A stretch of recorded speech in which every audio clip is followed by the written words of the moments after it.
What's up? So, I was recently talking with someone about a past experience that I had with an ex where I was DV'd. I'll start saying it when we get deeper in the video, because you can't say anything crazy right in the beginning. But I was talking with that person, and this person already knew what was going on and all that stuff, and they were like, "You shouldn't have stayed with him." And I was like, oh, that's not the first time that person had said that. And it just made me wonder about victim blaming and why people do that. And when I say people, I mean us, we, you, I. We might be better than the rest of us, but I'm sure most of us have done it at some point in our lives to some extent in ways that you probably haven't even thought about, honestly. But that's what I wanted to talk about in today's video. I thought I'd go ahead and start off with my own story of when I was in a, can I say it? I was in a domestic violence situation. Here we go. I have not shaved my pits, okay? Wearing this very revealing shirt while I have not shaved my pits was a choice.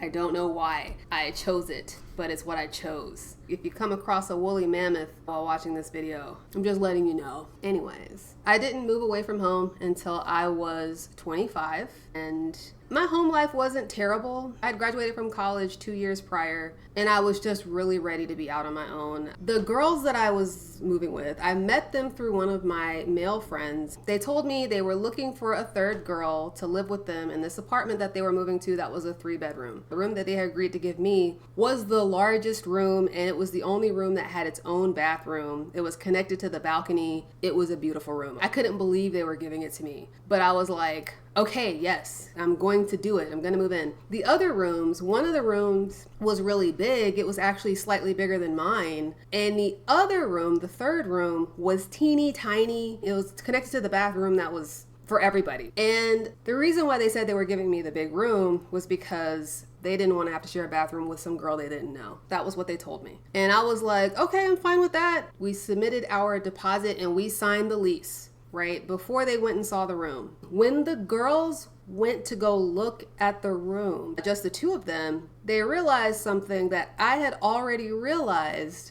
from looking at the apartments online, which was that room that was connected to the bathroom sucked. So they messaged me and said, hey, we just want to let you know that we're actually going to be giving you that little room and we're going to be getting the bigger room. And I was like, first of all, girl, I was very shy, but there was one thing I was not. It was a pushover. So I was like, look, if you're gonna give me that teeny tiny room, you can find another person to move up in there, bitch. We came together and we talked it out, and they decided that they were gonna be reasonable and give me the room that they promised. That was a terrible start to our roommateship, okay? It caused a lot of tension, and they did not like me. So I was living in this new apartment away from my family for the first time in my life with two girls that hated me. Also at this time in my life, my best friend of 7 years was someone that I had known in college all throughout my college years. He decided that he did not want to be friends with me anymore. The girls wanted to have a pool party and they invited all their friends. I wanted to invite my friends. I was really trying to mend things with these girls. I was like, please, can you please come? These girls hate me. I would be great if I could have some of my friends there. And he was like, no. And I was like, okay, whatever. We had a conversation about it later, and he told me pretty much he didn't want to be friends anymore. And it really broke my heart. But I'm not talking about that right now. We're not talking about what happened between me and my ex-best friend.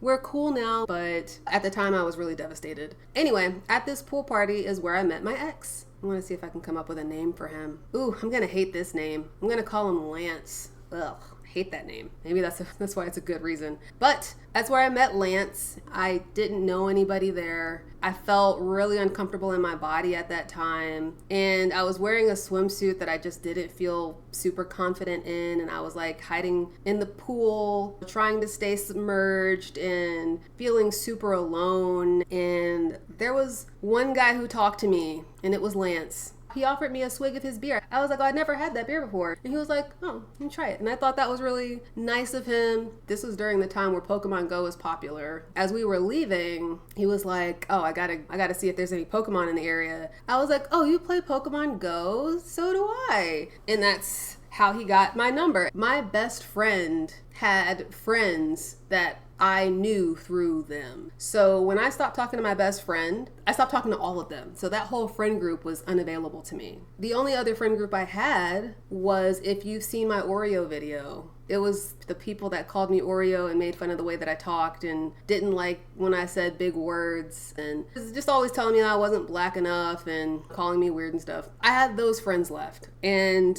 I wasn't happy with those friendships. I think I had fully gone through my release of all types of religion and all types of theism, and I was just like, please, universe, because I still believed in the spirituality stuff. I was like, please, universe, please. I'm so lonely. I need friends. I need something. I'd never had a boyfriend before. I didn't have any friends. I was living in this apartment with these girls that hated me. I thought Lance was cute enough, and I thought me and Lance had enough in common. Lance lived in an apartment complex with his aunt, and somebody lived above them with a child, and they had complained several times on Lance and his aunt because they smoked in their house and it was getting into the apartment upstairs, and the person was complaining like, I have a child up here, and Lance just didn't give a fuck. He was just like, she's always complaining. I already am not attracted to cigarette smokers, but I didn't like that. Lance didn't have a car, bitch. I would have to drive to his apartment complex, but I had already been in a situationship with somebody right before Lance for 2 years where he also didn't have a car. So I think I was just like, whatever. But I can tell you right now, I didn't respect Lance. I just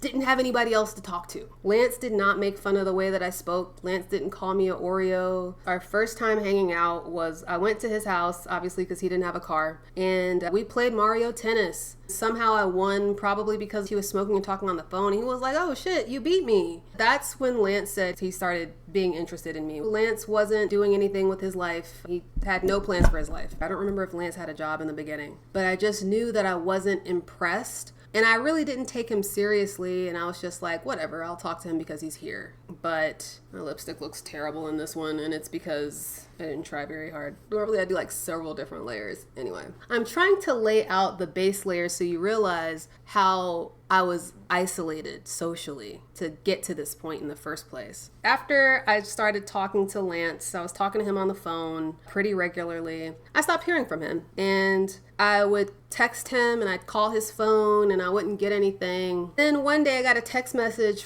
that said, hi, this is Lance's sister. He's in jail. I was like, oh, okay, thanks for letting me know. And I was like, that's that. But something interesting happened. Lance called me from jail and he said, my sister told me that you were looking for me and I remembered your phone number. And I thought that was really sweet. I would talk to him every day. Oh my God. At some point, he started getting on work release. So work release is when you get to leave prison during the day to go to a job, and then you have to come back and sleep at the prison at night. In order to spend time with him, I would go and pick him up from work release. If you're wondering what he was in jail for, it was because he had been doing breaking and entering a couple years before and was put on probation, and he left the state and violated his probation by leaving the state. That was why he had to go back to jail. So I was picking him up from jail, taking him to his job, ended up getting fired because of insubordination, bitch. That was going to become a theme, okay? I'm gonna tell you why I did it, and this is gonna sound stupid. I was young. I had not been exposed to this world. I thought that they was just trying to keep this man down. I'm like, oh, he's probably had a hard life.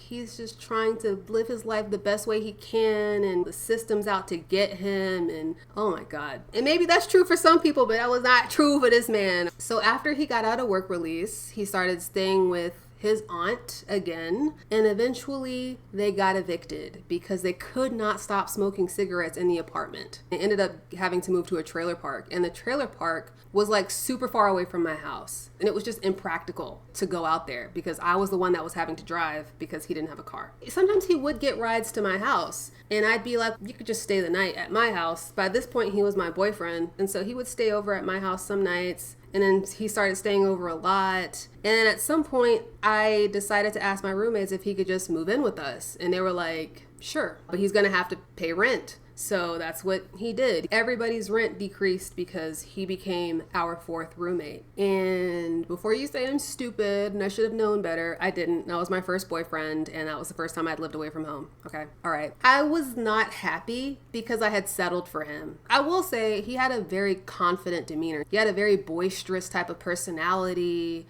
He's the type of person that could really light up a room. And despite being a little hood, he was willing to talk about stuff and he was willing to learn. And even though he might not have known everything, he wasn't necessarily offended by things that he didn't know. He became my best friend. I started hanging out with him and his friends. Now, a key thing happened. Through him, I ended up getting a job because one of his closest friends had a girlfriend who had started working at this new company, and she said they were hiring, so I started working there too, and that is where I met a whole new, great, wonderful group of friends, and they were mostly Latina, and that was the first time I'd ever had female friends. Oh my God, it was great. And I know you're probably like, why'd you bring up the fact that they're Latina? Because it becomes relevant. I'm still living in the apartment with these girls. The girl with the teeny tiniest room, she ends up moving out, and a friend of the other girl moved in. She was okay. I experienced my first red flag at this point. In fact, I probably had experienced a lot of red flags before it got to this point. She and Lance got into an argument, and apparently during this argument, Lance grabbed her around the throat. I had not known Lance to react like that. Now, Lance did make it known that he would fight men. He was the embodiment of toxic masculinity. There are some men who don't like that word. So that apparently happened, and I was like, I can't believe Lance would do something like that. So all four of us got together and we talked it through, and the girl ended up forgiving Lance. And we all just continued to stay there. Because I wasn't there to see it. I think I was just hoping it wasn't as bad as she said it was. Lance described it to me in a way where it sounded different. It didn't sound like he was choking her. He made it sound like he grabbed her and it was by her neck, not like his hands wrapped around her neck. Either way, that's assault. He shouldn't have put his hands on anybody. But it was really the fact that she forgave him where I was like, okay, maybe we can move past this. If she's willing to forgive him, then maybe it wasn't that bad. Fast forward, me and Lance are having an argument. I don't remember what about. But during this argument, me and Lance are standing outside, and Lance pushes me up against the wall. And I'm like, this is the first time he had ever put his hands on me. I can't remember if I asked him to leave or I can't remember what happened. But I know that what drove us back together was money, because I had become financially dependent on Lance. My lifestyle had adjusted to him being there. When I had first moved in with those girls, my car was completely paid off. But now I had a car note and I couldn't afford for Lance to leave. And so I was like, shit. I'm like, maybe we can work it out. Maybe we can talk it out. He apologized. So we left that apartment and we started staying with one of Lance's friends. It's so funny because the apartment number was 911. And I remember thinking like, I wonder if that's a bad omen. Bitch, it was an omen. When I moved into this apartment, that's when the shit hit the fan. And I think it makes me wonder if shit hit the fan here because the tables were turned. At the last apartment, it was my apartment. It was my name that was on the lease. I had a lot of the power. They were my roommates that were allowing him to stay there. So I feel like he was a lot more in check. After we moved to this new apartment, Lance turned into a damn fool, okay? First off, he did not like that I was spending so much time with my new friends.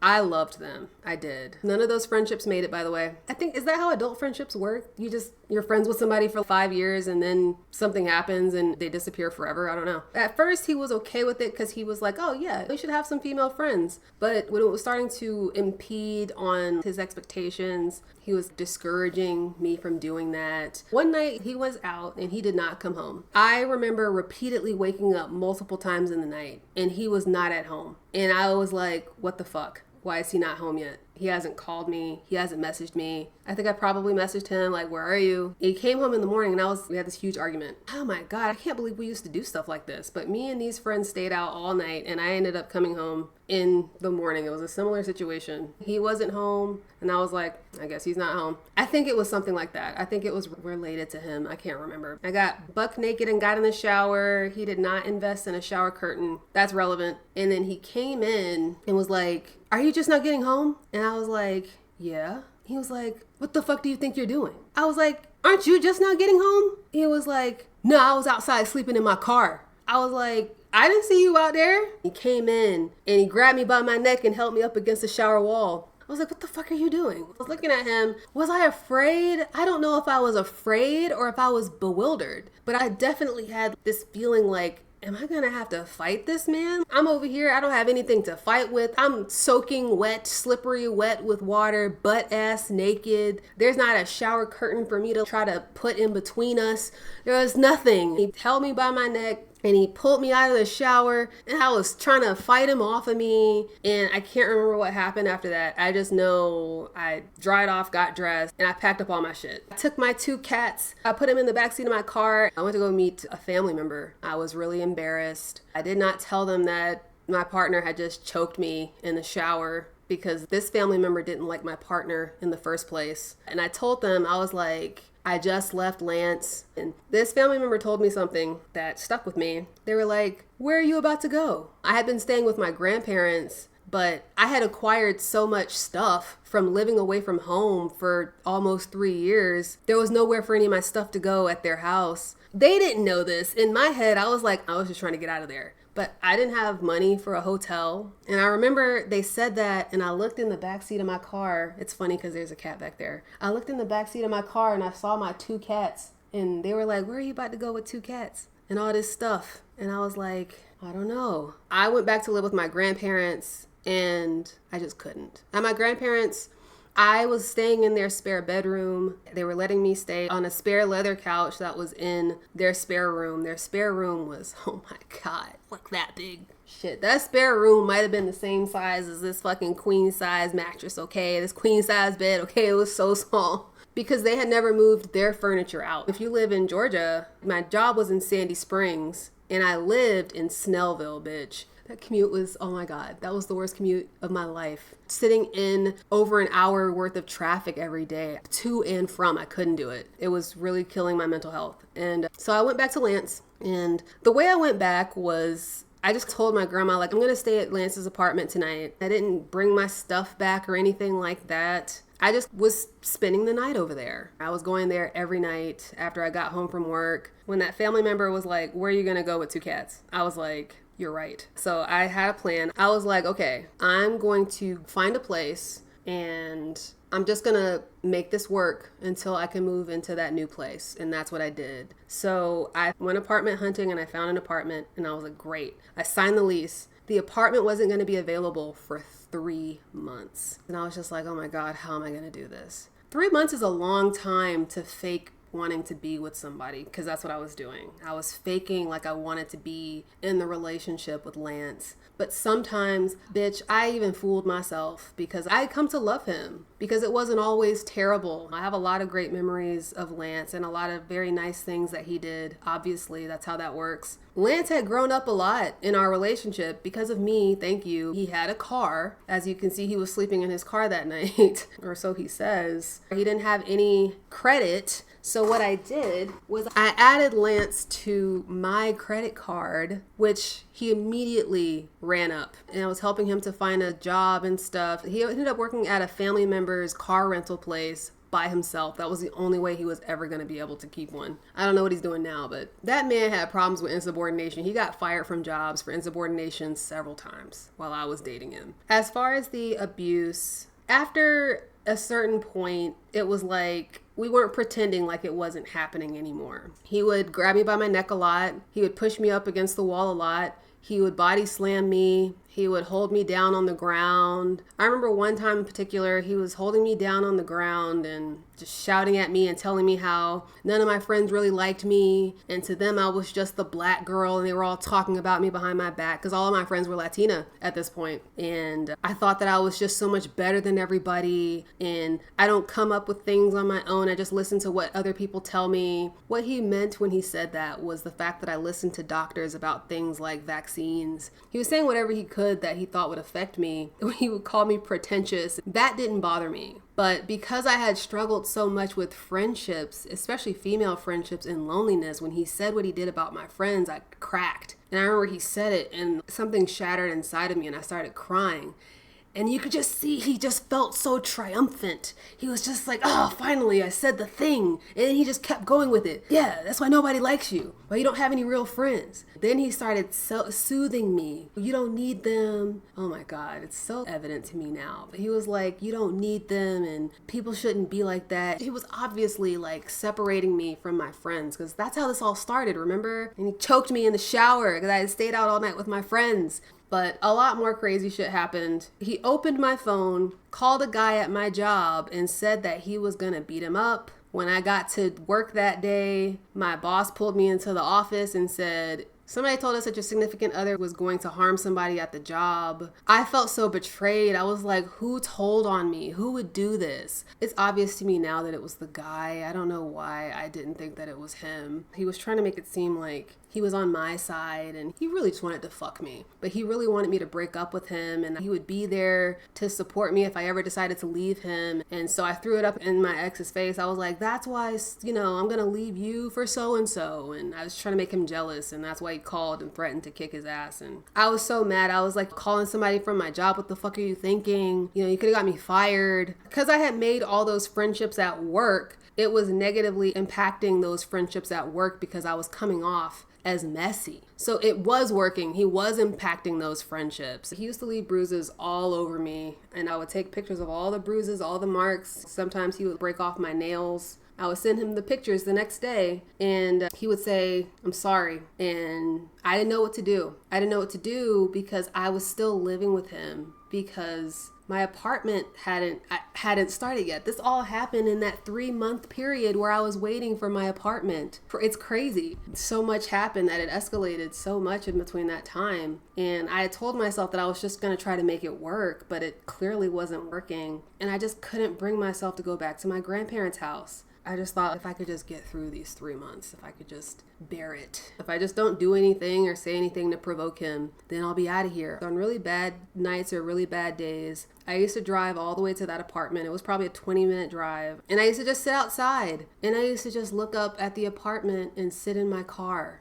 And I would just look up and just hope for better days. It's funny because before it got so bad, I remember I used to walk in my neighborhood and I was so unhappy. I used to think, oh my God, please. I just want a reason to break up with him. I just didn't have a good reason to break up with him. I was unhappy. I didn't want to be judgmental about the fact that he didn't have a car. I didn't want to be judgmental about the fact that he had a record. I'm like, everybody makes mistakes. I don't want to be one of those people who can't see past a person's past or can't see them through whatever they're going through. Just because a person doesn't have a car, doesn't have a job, and has a record, that they're a bad person and you shouldn't date them. But bitch, I wouldn't do that shit again. I'll tell you that. There would be times where he would be tossing me around the room. He used to like to slam me, like WWE slam me.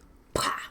Like that. On anything. He used to do it. He started off on the bed. He would do it on the bed and eventually started doing it on the damn floor. And his roommate could hear it and could hear me fighting back against him. And he would be in his room and he wouldn't say a damn thing. And I would just see him covered in bruises and he wouldn't say or do anything. I remember one time in particular, he grabbed me around my neck again and we were at the top of the stairs and I was trying to fight him back. And I was fighting him off with all my strength. And he was looking at me like I was a child trying to fight off a rabid dog. And he just started laughing at me. And he was like, what are you doing? And I really thought about pushing him down them stairs. Anyway, I moved into the new apartment. And because I was not ready to let go of him yet, because like I said, what I had done to get through those 3 months was tell myself I played the role of the girlfriend. So I finally moved out. I hadn't completely broken up with him. Especially when I first moved there, I was scared. That was the first time I ever lived by myself. And I let him sleep over a few nights. He did not wish me happy birthday on my birthday. I hung out with my friends, those friends that he said hated me. And they had done such a wonderful job for my birthday. They had rented out an Airbnb for me and hung up a bunch of lights and cooked a bunch of food. And I just felt so loved and appreciated. And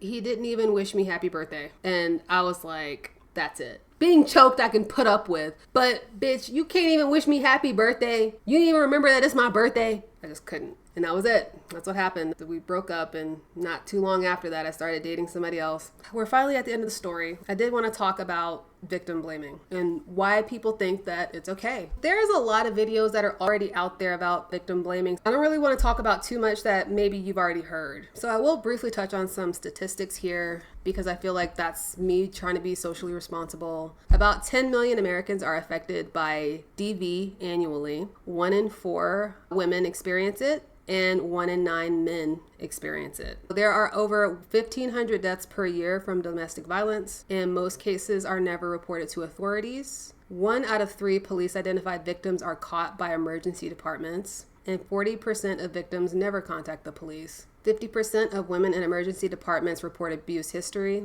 40% of women killed by abusers had sought help within 2 years of their death. And healthcare workers are often the first opportunity to identify DV, and that completely makes sense. Economically, there's a $12+ billion annual cost nationally and an $8+ billion cost for just medical and mental health costs. Something else that my partner did was every time I would try to bring up that we were in a DV relationship, they would just completely deny it. They would be like, no, we're not. I never hit you. And I felt like, yes, technically, no, he hadn't. He's just thrown me across the room and choked me several times. He's only broken my nails and dragged me by my legs on the ground. I guess that's technically not hitting, because when you think about DV, that's what you think of. You think of a woman getting punched or a woman getting slapped, and that's what DV is. And I'm like, yeah, I guess that didn't happen to me. But there are a lot of forms of it. I'm trying really hard not to blame myself, because if it was one of my homies, I would never let them blame themselves for getting DV. But I think it's just a reflex to be like, why didn't I think of that? Why didn't I know to do that? Why did I let him think that we weren't in a domestic violence relationship when clearly I had bruises and was being choked regularly? I don't know why I thought that. But so I did want to talk about some of the victim blaming that goes on. If you don't know what victim blaming is, it's when something bad happens to a person, and instead of blaming the bad thing that has happened to that person, that could be anything, you blame the victim themselves. Like,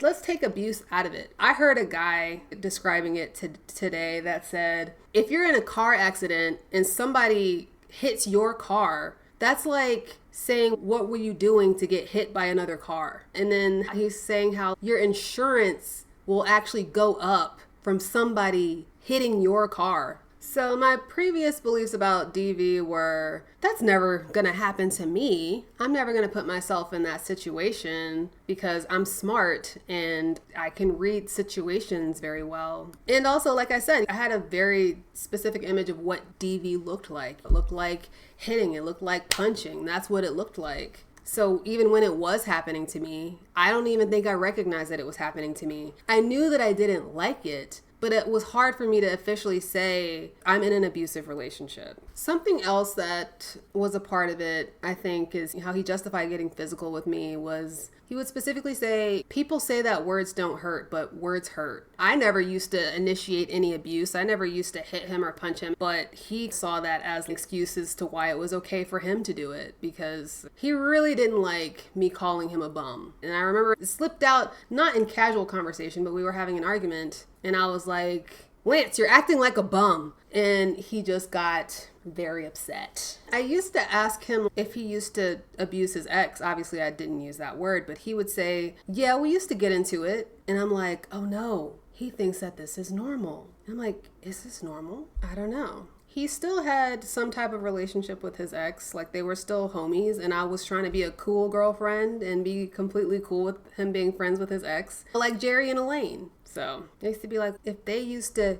get into it and they're still friends, then maybe what this isn't abuse. I think that by the time I left, it was a lot easier because I had my own friends at that point. I think if I had my own friends in the beginning, I would have never grasped onto him in the first place. It was the fact that I was so isolated and had felt so lonely that had led to me opening myself to him in the first place. Honestly, I was really ripe for the taking. So when it comes to victim blaming and DV, I think that a lot of people view people who are in abusive situations as like how people viewed the people who went in the submersible or cave divers, right? Like, you knew you were in a dangerous situation, but you stayed in it anyway. So if you end up getting harmed or dying, that's really on you. And I'm like, I don't think those are the same. I can see how a person could be like, oh, being with an abusive partner is similar to going into the woods where you know that there is a mountain lion. Why would you do that? And I'm like, it would be more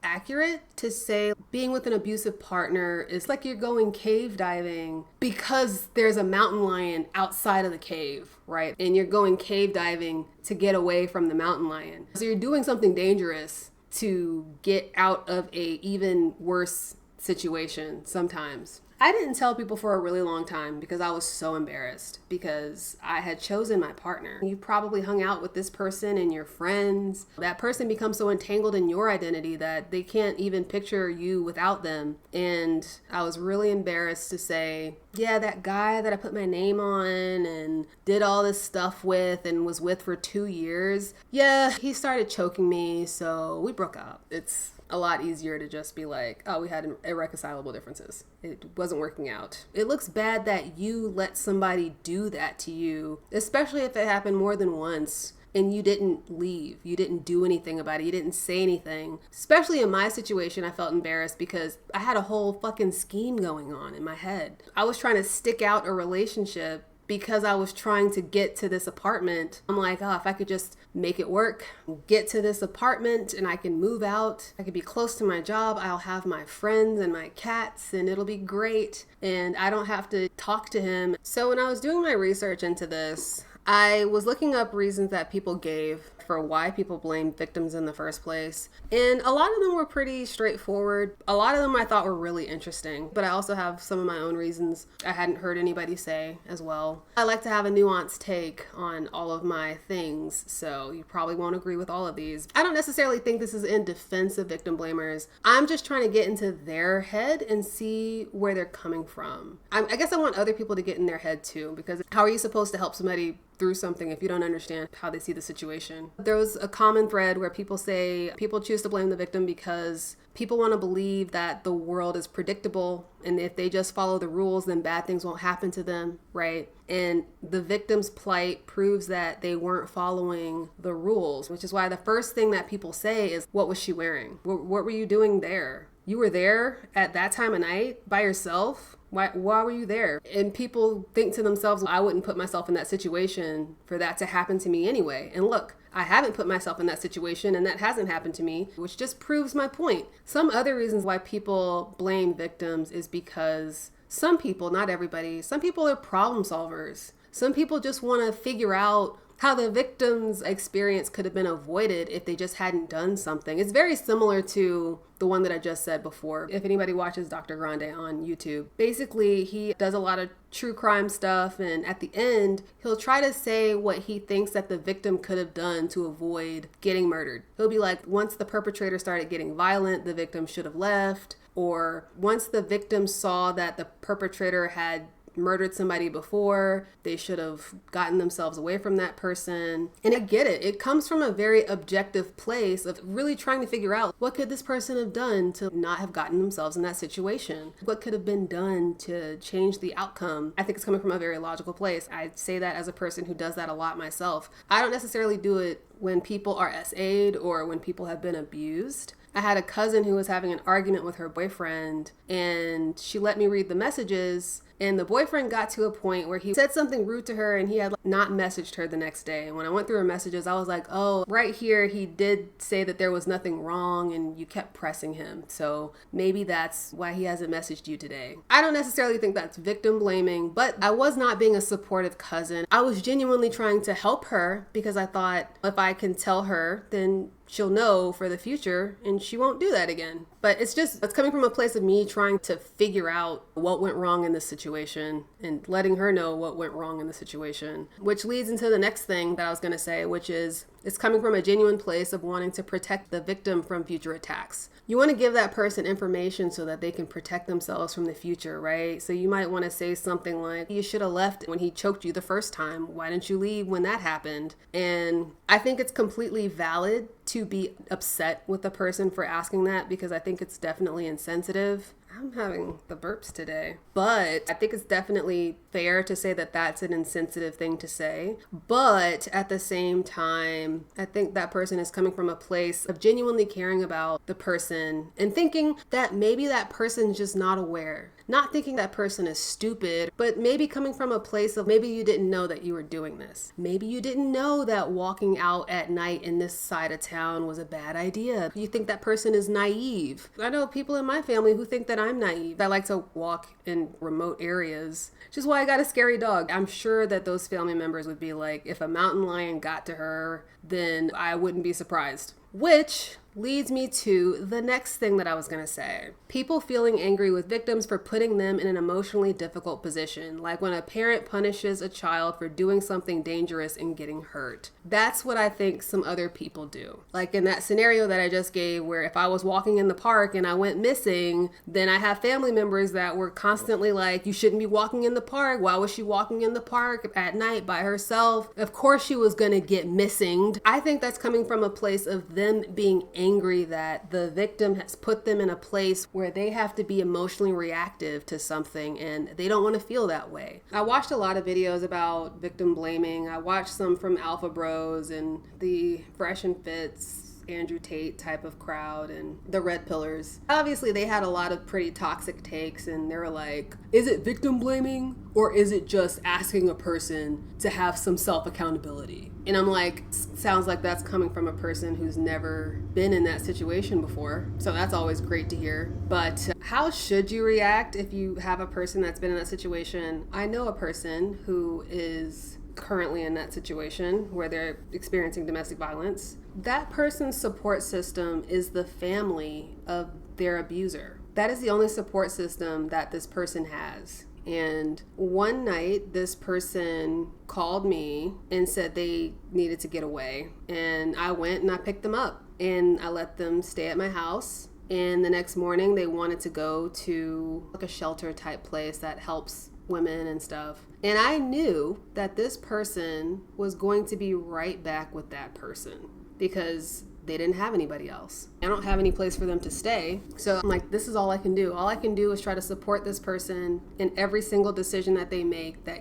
gets them away from this person. But a couple days later, they were right back with that person. Did I talk shit about them when they went back to that person? No, I did not. I can't imagine talking shit about that person after what they've gone through. Another reason that I saw was that some people blame the victim because they're disgusted with the idea that there's a characteristic that they see in a victim that they see in themselves. The victim is weak and they let themselves be taken advantage of, and they're disgusted with the idea that they could also be like that. I wanted people who have victim blamed before, and I'm sure we've all done it to some extent, in some capacity, on some level, to know that obviously it's not that straightforward, right? This is not a straightforward situation. And that nobody who is in an abusive relationship wants to be in an abusive relationship. For some people, emotions are involved. And I think that's another thing too, is I think people who are victim blaming, they don't have an emotional tie to that person that you're talking about. So they don't understand why you don't just leave them, right? They aren't in love with the person that's choking you. So why can't you just leave the situation? They don't have kids with the person that's harming you. They don't live with that person and have a life with that person and have daily routines and memories and nostalgia with that person, right? So they don't see why you can't just get the fuck up out of there. People don't realize that there's a lot that goes into a situation. And really, I think the best thing that you can do is just be supportive of the victim's decisions to leave. If you can help in any way you can. But it's hard though. What if a person keeps leaving and then going back to that person? What do you do? I'm not here to talk about that. I just wanted to talk about the mindset of a person. And there are a lot better resources than me. Because when I had that friend who I let spend the night at my house, I knew that she was going to go back to the guy. And I was like, I don't know what else I can do. This is all I can do, is be supportive of whatever decisions that she makes in leaving this person, giving her access to any resources. I can give her some websites and some places to call if she doesn't have the access to those things herself. But ultimately, she has to be the one to do those things, and I can't do them for her. But I can't imagine like making a person feel like shit for going back to their abuser. But I did want to speak on the other side of why people might victim blame, because I think that's very nuanced. I don't think that all victim blamers just think down on the victims. I think that it's their way of helping that person. I know somebody who would definitely say, why was she wearing that? Why did she go out at that time of night? And that person's a woman, and it has nothing to do with her wanting to make that person feel bad. She genuinely wants to protect the person who is the victim. And the only way that she knows that victim would definitely be protected is if the victim did everything she could to avoid being in that situation in the first place. And that's just the way she sees it. None of these people who are blaming the victim think that the abuser should get off scot-free. But I think they just view the world as there are sheep and there are wolves. And all the sheep can do is prevent themselves from being in the field with the wolf, because wolves are gonna wolf. And so the sheep's gotta protect themselves. And I just think that's how some people think. How I think? Bitch, I am like, skin the fucking wolf. That's how I personally think. I definitely do not blame the sheep. I think that when people are educated in respecting other human beings, and when they are brought up in a culture of respecting people who are weaker than them and taught not to take advantage of people, that's less likely to happen. I personally think the best way to prevent abuse is to do both. Teach people how to protect themselves and identify abusive situations so that they can avoid them, but also prevent abusers from happening in the first place. And like I said, I think people want the wolves to get caught. I think people want the hunters to catch the wolves. But I think people are still like, damn it, sheep, you shouldn't have been in the field with the wolf. What were you thinking? But what I really wanted to hit home is, especially in my own story, it had a lot of the hallmarks of an abusive story, right? A person who feels isolated, a person who has chosen a partner and stays with them despite them having red flags, right? Because they're lonely, because of that isolation, a partner who is confrontational and can't keep a job, especially due to that confrontational nature. There was a lot of red flags there that I didn't know about. I just didn't know those were red flags. I didn't know having a partner that was confrontational was going to lead to physical abuse. I didn't know having a partner that was verbally abusive was going to lead to physical abuse. It doesn't happen all the time. I definitely didn't think it was going to happen to me. But anyway, I think victim blamers are trying to protect both the victims and their own emotions. I don't think they're coming from a bad place. And I think that they need to be educated on the proper way to support the victims. And obviously don't judge. For the people that just want to be so helpful and tell victims about all the stuff that they could have done to prevent getting abused in the first place, I would just say, unless you've been in that situation yourself, maybe just shut the fuck up. Just a thought. Anyway, hope that was a helpful topic or discussion. I don't know. But yeah, I really appreciate you watching my video. I'm getting awkward because I'm getting sick, you guys. I feel it trying to take me down. I hope I'm gonna be okay. Anyway, please like this video if you liked it. Dislike it if you dislike it. If you dislike it, let me know in the comments below. Ultimately, I think I agree that there's a fine line between expecting a certain amount of accountability from a person, from an adult, and victim blaming. Now, where that line starts and where it stops, I think is a case-by-case situation, but I don't think you should ever emotionally abuse somebody further who's already being abused. Question for you. I don't want to ask if you've been in a DV situation. That's pretty deep. But if you have and you're willing to share your experience, definitely share your experience below. I'm pretty sure there are people who would appreciate the solidarity that would provide them so they know that they're not the only person experiencing that. What's something that you initially believed about DV that you might be reconsidering? Anyway, thank you so much for watching. I hope you have a wonderful day or night wherever you are, and I will see you next time.